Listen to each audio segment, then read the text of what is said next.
आदिमानस मालिकेच्या आजच्या भागामध्ये आपण पाहत आहोत। आता इकडे देविका घरी आलेली असते आणि तेव्हा ती घरी आल्यानंतर आपण पाहतो की जो काही पंकज आहे तो तिला म्हणत असतो, अगं काय हे, तू घर सोडून निघून गेली होतीस आणि तू घर सोडून निघून गेली असल्या कारणाने इथे मी किती घाबरलो होतो।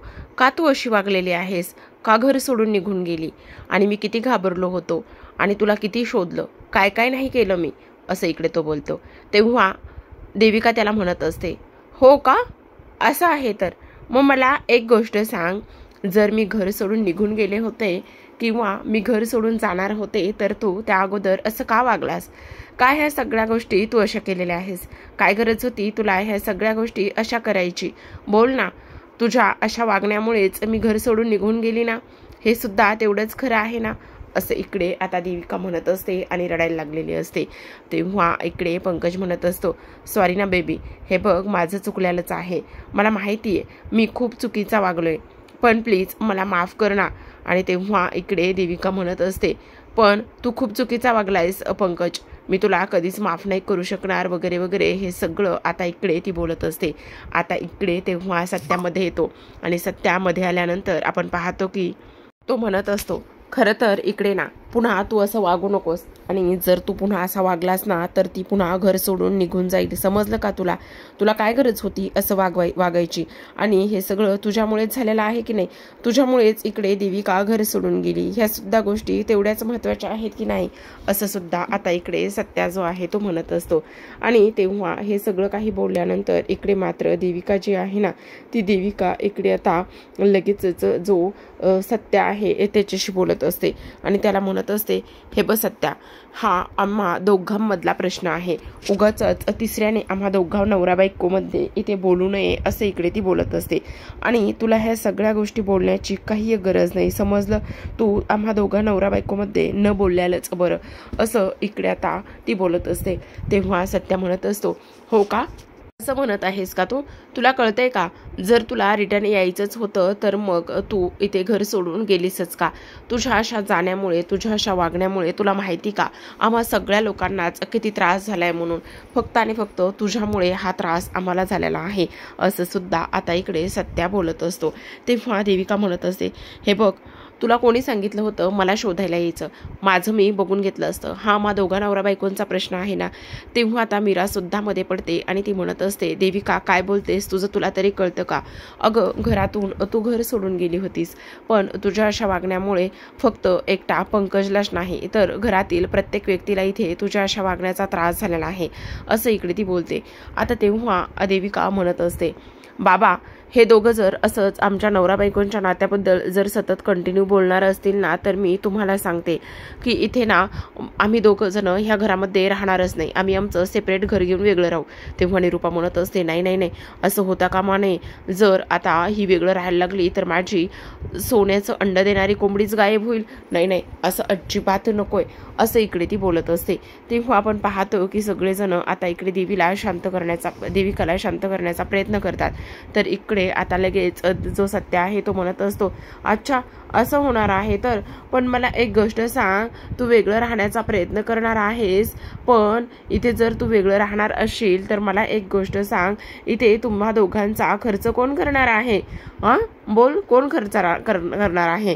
हा बबड्या? अगं ह्या बबड्याकडे तर 1 रुपयाची नोकरी नाहीये, काम नाहीये, आणि दोघांचा खर्च करण्याची त्याच्याकडे कुवत ताकद ह्या सगळ्या गोष्टी आहेत का? तुला काय वाटतं की इकडे तू असं करशील आणि ह्या सगळ्या गोष्टी ते केल्यानंतर इथे तुम्ही वेगळं घर घेऊन राहणार? बोल ना, आहे का ह्या सगळ्या गोष्टीची तयारी? असं बोलल्यानंतर आपण पाहतो की आता जी काही देविका आहे ती इथे म्हणत असते, हे बघ सत्या, काय करायचं काय नाही करायचं ह्या गोष्टी मात्र तू इथे मला सांगू नकोस प्लीज, जे काही करायचं आहे ना ते आम्ही आमचं बघून घेऊ, आणि आता खूप बोललास ना, प्लीज आता असं काही एक बोलू नको, समजलं तुला? अजिबात मी तुझं काही ऐकणार नाहीये, समजलं तुला? असं बोलल्यानंतर आपण पाहतो की आता इकडे मात्र लगेचच आजी येत असतात। आजी म्हणत असतात, हे बघ देविका, नवऱ्याची बाजू घेऊन भांडणं हे तेवढंच जास्तच गरजेचं आहे आणि चांगली गोष्ट सुद्धा आहे, पण जर नवरा चुकत असला ना तर त्याचे कान सुद्धा खेचणं ते सुद्धा तितकंच महत्त्वाचं आहे। तू घर सोडून गेलीस आणि तू घर सोडून गेल्यानंतर आम्ही पाहिलं की इथे आणि तू तिची बाजू घेऊन आता सत्याशी बोलतेस. हा, मान्य आहे की इकडे तो पंकज चुकलाय आणि तू त्याला सपोर्ट करतीस, पण तो चुकीचा आहे ही गोष्ट तू मान्य करायला हवीस ना, असं सुद्धा आता इकडे ते बोलत असतात. तेव्हा आपण पाहतो की आता सुधाकर पुढे येतात आणि सुधाकर पुढे आल्यानंतर ते इथे पंकजला म्हणत असतात, हे बघ पंकज, आता तू नोकरी करणं त्याचबरोबर तुझी तर चूक झालेली आहे, कारण तू देविकाला खूप जास्त त्रास दिलायस. त्याचबरोबर इथे ती घर सोडून जाण्यामागे तूच जबाबदार आहेस. आणि सगळ्यात महत्त्वाची गोष्ट म्हणजे देविका, हे बघ, त्याच्या चुकावर पांघरून घालून इतरांना जबाबदार मानू नकोस. हे बघ सत्या, तुला सुद्धा एक गोष्ट सांगतो, आज जे काही झाले ना त्या सगळ्या गोष्टीमध्ये इथे तुझी चूक तर झालेलीच आहे. कारण इथे तुला जेव्हा हे सगळं काही कळलं ना तेव्हा तू आई आणि बापाशी एकदा बोलायला हवं होतंस, पण तू तसं न करता इथे आम्हाला विश्वासात न घेता हे सगळं सत्य सर्वांसमोर आणलंस ना, त्यामुळे हे थोडंसं चुकीचंच झालेलं आहे. तुझं जरी उद्देश बरोबर असला तरी सुद्धा तुझी ना सांगण्याची पद्धत थोडीशी चुकलेली आहे बघ सत्या, असं इकडे आता ते बोलत असतात. आता सत्या हे सगळं काही ऐकत असतो, बोलत असतो आणि तेव्हा सत्या म्हणत असतो, बाप माफ कर मला, इथून पुढे अजिबात असं होणार नाही. कारण काही जरी झालं ना तरी सुद्धा मी ह्या सगळ्या गोष्टीचा इथे व्यवस्थित विचार करेल आणि मी असं अजिबात होऊ देणार नाही, असं सुद्धा इकडे आता तो बोलत असतो. तेव्हा आपण पाहतो की इकडे आता जे काही निरूपा आहे तिला तर आनंदच झालेला असतो, कारण इकडे आता सत्याला चुकीचं ठरवलेलं असतं ते सुद्धा इकडे त्याच्या बापाने म्हणजेच की सुधाकरने, आणि त्यामुळेच तिला हा सर्वात जास्त आनंद सुद्धा झालेला असतो. आता इकडे जी देविका आहे ती रडत असते, तिला वाईट तर वाटलेलंच असतं, पण इकडे ती म्हणत असते, सॉरी बाबा, माझ्यामुळे तुम्हा सगळ्यांना त्रास झाला, मी असं खरंच वागायला नको होतं. हो, तू अजिबात असं वागायला नको होतंस, कारण तू खूपच जास्त चुकीची वागलेली आहेस, समजलं. आणि ह्या सगळ्या गोष्टी अशा केलेल्या आहेस ना, त्यामुळे ह्या सगळ्या गोष्टी अशा झालेल्या आहेत. तेव्हा प्रेक्षकांनो आपण पाहतो की इकडे आता देविका आतमध्ये निघून गेलेली असते आणि जाताना ती आता इकडे स्वारी सुद्धा म्हटलेली असते. स्वारी म्हटल्यानंतर ती तिथून निघून जाते आणि तेव्हा पंकज जो आहे, पंकज सुद्धा इकडे सगळ्यांना स्वारी म्हणतो आणि तो सुद्धा निघून गेलेला असतो. आता इकडे पुन्हा सुधाकर इकडे सत्याकडे येतात आणि सत्याला म्हणत असतात, हे बघ सत्या, इथून पुढे ह्या सगळ्या गोष्टींची तू काळजी घे, असं होणार नाही आणि तू ह्या सगळ्या गोष्टी करणार नाही याचं भान ठेव.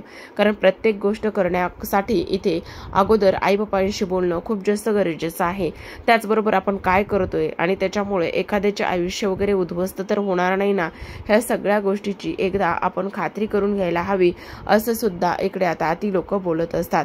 आणि तेव्हा हे सगळं काही ती बोलत असताना आपण पाहतो प्रेक्षकांनो की आता खूपच छान पद्धतीने इकडे त्यांनी समजवलेलं असतं. पण तेव्हा सत्या म्हणत असतो, हो, मी नक्की ह्या सगळ्या गोष्टीची इथे काळजी घेईल, तुम्ही अजिबात इथे टेन्शन वगैरे घेऊ नका, असे इकडे ते बोलत असतात. तर आता वळूयात प्रेक्षकांनो आपल्या इकडे देविकाच्या प्रकरणाकडे. कारण आता इकडे जी काही देविका आहे ती बेडवरती बसलेली असते आणि देविका बेडवरती बसल्यानंतर आपण पाहतो की पंकज तिच्याजवळ येऊन बसतो. पंकज तिच्याजवळ येऊन बसल्यानंतर आता लगेचच आपण पाहतो की इकडे देविका रडायला लागलेली असते आणि तेव्हा तो तिला समजावतो. तो म्हणत असतो, हे बघ देविका, प्लीज माझं एकदा तू ऐकून घे ना, मला इथे खूप जास्त चुकीचं वाटतंय आणि मी चुकलोय हे सुद्धा तेवढंच जास्त महत्त्वाचं आहे. प्लीज एकदा तू इथे माझं ऐकून घे ना आणि इथे मला माफ सुद्धा कर, असं सुद्धा इकडे तो बोलत असतो. मला माहिती आहे मी चुकीचा वागलो, पण मला सुधारण्याची एक संधी तरी तू प्लीज दे ना, असं सुद्धा आता इकडे तो बोलत असतो आणि रडायला लागलेला असतो. सॉरी ना बेबी, तू इथे मला सोडून गेलीस आणि तू सोडून गेलेली असल्या कारणाने मला खूप त्रास झालाय बघ, आणि त्रास झालाय, प्लीज मला माफ कर ना बेबी, असं म्हणूनच आता पंकजची ही अवस्था जी आहे ना ती सुद्धा इकडे तिला अजिबात पाहू वाटत नसते, बघू वाटत नसते. ती विचार करत असते, खरंच पंकजला ह्या सगळ्या गोष्टीचा त्रास होतोय आणि मी खरंच पंकजला इथे माफ करायला पाहिजे का, असा सुद्धा इकडे ती विचार करत असते. तेव्हा इकडे आता देविका म्हणत असते, पंकज तू हे सगळं खूप चुकीचं वागलायस आणि त्यामुळेच मला हा त्रास इथे होतोय. कारण तुला एक गोष्ट सांगू का, इथे तू ह्या सगळ्या जर गोष्टी ना इथे मला विश्वासात घेऊन सांगितल्या असत्या तर इथे नक्की मी काहीतरी केलं असतं. तेव्हाच आपण पाहतो की आता लगेचच पंकज म्हणत असतो, बेबी प्लीज आपण आपल्या नव्या आयुष्याला, नव्या संसाराला इथे पुन्हा एकदा सुरुवात करूया ना, आपण सगळं मागचं विसरून जाऊया, प्लीज मला साथ देशील का. आणि तेव्हा लगेचच आपण पाहतो की इकडे जी काही देविका आहे ती म्हणत असते, हो नक्कीच. आता इकडे पंकज आणि तेव्हा देविका जे आहे दोघं जण एकमेकांना साथ देताना दिसत असतात. तर आता प्रेक्षकांनो इकडे आपण वळूयात दुसऱ्या पार्टकडे, म्हणजेच आपला सत्या आणि मीराकडे. खरं पाहायला गेलं तर आता सत्या खोलीमध्ये असतो आणि तेव्हा तो म्हणत असतो, पण धूमकेतू मला मी एक गोष्ट सांगू का तुला? सगळ्यात महत्त्वाची म्हणजे तुला एक गोष्ट सांगतो, हे बघ जी काही देविका आहे ना ती अशी अचानक आली ना ते मला पटलंच नाहीये. आणि ही अशी का आली आहे मला तीच गोष्ट इकडे कळत नाहीये बघ. आणि तेव्हा तुला एक गोष्ट सांगू का, ही अशी गेली काय आणि आली काय लगेच, हे मला गणितच काही कळलेलं नाहीये बघ. आणि ती गेली तरी कुठे होती हे सुद्धा मला आता कळत नाहीये बघ, असं सुद्धा आता इकडे तो बोलत असतो. तेव्हा आपण पाहतो की आता इकडे सत्या हे सगळं काही बोलत असताना मीरा सुद्धा त्याच गोष्टीचा हे विचार करत असते. ती म्हणत असते, हो मला सुद्धा तुमचं म्हणणं हे अगदी पटत आहे. मला सुद्धा इथे तोच प्रश्न आणि तोच विचार इथे पडलेला आहे की ही गेली तर गेली आणि गेल्यानंतर आत्ता अशी अचानकच परत कशी काय आली वगैरे वगैरे ह्या सगळ्या गोष्टी मला सुद्धा समजत नाहीत, असं सुद्धा आता इकडे ती बोलत असते. आता आपण पाहतो की त्या म्हणत असतो, पण धूमकेतू मला एक गोष्ट कळत नाही. तेव्हा ती म्हणत असते, ते काय जाईना तुमचं, ते कावीळ झालेल्या माणसासारखे बघा. कावीळ झालेल्या माणसाला कसं सगळं जग पिवळंच दिसतं, तसंही बघा तुमचं. तुम्ही ना प्रत्येकावर संशयच घेता. तो म्हणतो, नाही मी प्रत्येकावर संशय घेत नाही. तुला एक गोष्ट सांगू का, सगळ्यात महत्त्वाचं म्हणजे ही देविका ना खूपच चोंबडी आहे बघ. आणि हिचं पण काहीतरी गुपित आहे, हे सुद्धा मात्र तेवढेच नक्की आहे आणि खरं आहे. पण हे काय आहे ना हे मी शोधून काढल्याशिवाय अजिबात शांत बसणार नाही. काही जरी झालं ना तरी सुद्धा मला हे सगळं गुपित जे आहे ना ते इथे शोधून काढायचंच आहे आणि मी ते शोधून काढल्याशिवाय शांत सुद्धा बसणार नाही, असं सुद्धा आता इकडे सत्या म्हणत असतो. तेव्हा मीरा म्हणते, चालू द्या तुमचं जे काही चालायचं आहे ते, मला आता कामं आहेत खूप, मी जाते. असं म्हणून आता मीरा जी आहे ना ती कामाला निघालेली असते. आणि तेव्हा आपण पाहतो की आता सत्या खोली बाहेर आलेला असतो आणि बाहेर आल्यानंतर इथे पाहतो की पंकज जो आहे ना तो मस्त व्यवस्थित आवरून देवासमोर उभा असतो. आणि व्यवस्थित आवरून देवासमोर उभा असल्या कारणाने इथे आता लगेचच सत्या जो आहे तो पाहतो आणि सत्याने पाहिल्यानंतर घरातील प्रत्येकाला आवाज देऊन बोलवून घेत असतो. तो म्हणत असतो की या लवकर बघा इथे बबड्या काय करत आहे. बबड्या आज चक्क इथे देवासमोर बसलेला आहे आणि बबड्या चक्क देवासमोर बसून आज देवाकडे इथे तो प्रार्थना करतोय आणि देवाकडे प्रार्थना करून काय मागत आहे असं सुद्धा इकडे आता तो बोलत असतो. आणि त्याचबरोबर आपण पाहतो प्रेक्षकांनो की इकडे तो म्हणत असतो, हो तर म्हणजे काय चाललेलं काय आहे, ह्या सगळ्या गोष्टी तू का आणि कशासाठी करतोयस, मला काही कळणार आहे का? असं बोलल्यानंतर आपण पाहतो की आता इकडे तो म्हणत असतो, हो मी ना एक इंटरव्ह्यूला चाललेलो आहे. काय तू इंटरव्ह्यूला चाललेला आहेस? बबड्या चक्क इंटरव्ह्यूला चाललेला आहे. अरे वा वा वा वा बबड्या, आज पुन्हा इंटरव्ह्यू. अरे तुला एक गोष्ट सांगू का, तुझं हे इंटरव्ह्यूचं रोजचं घराणं ऐकून ना कंटाळा आलाय बघ. तू खरंच इंटरव्ह्यूला जातोस की नाही ह्या गोष्टी तर आम्हाला इथे कळत नाही आहेत. आता इकडे तुझी एवढी इंटरव्ह्यूला जाण्याची आणि ऐकण्याची सवय झालेली आहे ना त्यामुळे आम्हाला फारसं काही नीट इथे कळतच नाही, असं सुद्धा इकडे आता जो सत्य आहे तो इकडे बोलत असतो. आता हे सगळं काही बोलल्यानंतर आपण पाहतो की इकडे सुधाकर सुद्धा म्हणत असतात, हे बघ पंकज, आता तू पुन्हा इकडे फसवण्याचं वगैरे काम करत नाहीयेस ना, प्लीज तसं असेल तर सांग हा. तेव्हा आता इकडे सत्या सुद्धा म्हणत असतो, हो बबड्या, आता तू काय केलेलं आहेस तुला माहिती का, एवढं इंटरव्ह्यूच्या नावाखाली तू एवढ्या गोष्टी केलेल्या आहेस ना त्यामुळे तुझ्यावर विश्वास ठेवताच येत नाहीये. तेव्हा आता पंकज म्हणत असतो, हवं तर तुम्हाला विश्वास नसेल ना तर चला जी माझ्यासोबत चल तू पण. आणि सत्या तुम्ही सगळेजण इथे माझ्यासोबत चला, तुम्हाला पाहायचंय ना मी कुठे जातो काय करतो, तर सगळेजणच इंटरव्ह्यूला माझ्यासोबत चला. असं बोलल्यानंतर आता इकडे सत्या म्हणत असतो, हो तर लास्ट टाइम मी तुझ्यासोबत आलो होतो ना इंटरव्ह्यूला, आणि मी तुझ्यासोबत लास्ट टाइम इंटरव्ह्यूला आलो होतो तेव्हा मात्र काय झालं होतं ही गोष्ट मी काही तुला वेगळी आणि नव्याने सांगायला नकोय ना, बरोबर की नाही? आणि तेव्हा तू काय केलं होतंस, इकडे मला तू त्या ऑफिसमध्ये सुद्धा घेऊन गेला नव्हतास, तू तर मला बाहेरच ठेवलं होतंस. तेव्हाची गोष्ट मी काही इथे विसरलेलो नाहीये ना, असं सुद्धा आता इथे तो बोलत असतो. तेव्हाच आता आपण पाहतो की इकडे जे काही सुधाकर आहे ते सुद्धा म्हणत असतात, हे बघ अजिबात असं काही फसवण्याचं वगैरे तू आता आम्हाला काम करू नकोस बाबा, कारण तुला एक गोष्ट सांगू का, आता आमच्याकडे हे सगळं काही सहन करण्याची आणि पचवण्याची अजिबात ताकद नाहीये बघ. आता आपण पाहतो की ह्या सगळ्या गोष्टी इथे बोलल्यानंतर इकडे मात्र जो काही पंकज आहे तो अगदी शांततेत बसलेला असतो, पण इकडे सत्या मात्र त्याला विचारत असतो. हा पंकज म्हणत असतो, हो तुला जे करायचंय ते तू कर. हे बघ, मला आता कुठल्याच गोष्टीने काही फरक पडत नाही आणि सगळ्यात महत्त्वाचं म्हणजे मी इंटरव्ह्यूला चाललेलो आहे, हे सुद्धा तेवढंच महत्त्वाचं आहे. समजलं तुला? आणि तुम्हाला जर खरंच माझ्यावर विश्वास नसेल तर तुम्ही माझ्यासोबत नक्की शोधण्यासाठी पाहण्यासाठी येऊ शकता. चला, तुम्हाला यायचं असेल तर या. आणि तेव्हा तूच नको येऊ सत्या, तुम्ही सगळेजणच हवं तर माझ्यासोबत चला. मी काय करतो, कुठे जातो आणि त्याचबरोबर खरंच इंटरव्ह्यूला चाललेलो आहे की नाही हे सुद्धा मी तुम्हाला तिथे सांगतो. चला. असं म्हटल्यानंतर आता पुन्हा सत्या म्हणत असतो, हो रे बबड्या, मला माहिती आहे तुझी ती जागा आणि त्याचबरोबर तुझं ते इंटरव्ह्यूचं ठिकाण, ह्या सगळ्या गोष्टी मला माहिती आहेत. आणि लास्ट टाइम मी पाहिलं होतं ना, मग मी लास्ट टाइम पाहिलं होतं तर मी ती गोष्ट कशी काय विसरू शकतो. तेव्हा पंकज म्हणतो, तुम्हाला कोणालाच माझ्यावर विश्वास नाहीये ना, ठीक आहे, तुम्ही तरी माझ्यावर कसे विश्वास ठेवणार, पण आज मी शपथ घेऊन सांगतो. म्हणून लगेच निरूपाची शपथ घेत असतो आणि म्हणत असतो, माझ्या आईची मी शपथ घेऊन सांगतो की आज मी खरंच इकडे इंटरव्ह्यूला चाललोय. आता इकडे निरूपाची चांगली धांदल उडालेली असते. निरूपा विचार करत असते, बापरे, आता काय करायचं. ह्या बबड्याला तर, नालायकाला काय गरज होती माझी शपथ घ्यायची. वेडा आहे का हा मूर्ख, मला मारायलाच निघाला आहे, इंटरव्ह्यूला चालला आहे की नाही हे सुद्धा कळत नाही.